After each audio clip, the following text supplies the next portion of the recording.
How to upload photos to Google Photos. Hello everyone, welcome to this channel. I'm Emily and I'm here to help you out today. So without any delay, let's get started. As you launch the Google Photos application, it is generally backed up when you have your account that you have turned on backed up for. So as you can see, these pictures over here, and I've already tapped on my profile, and all you need to do is just tap on turn on backup.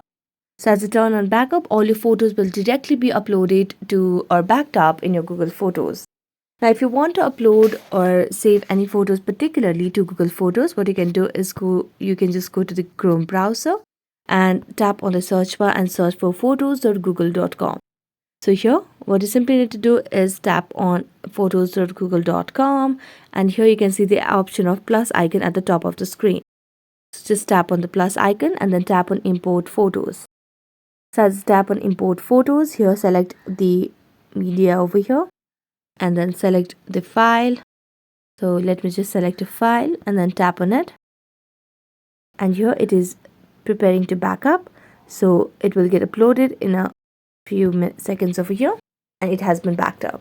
So that's it. Thank you so much for watching this video and see you next time.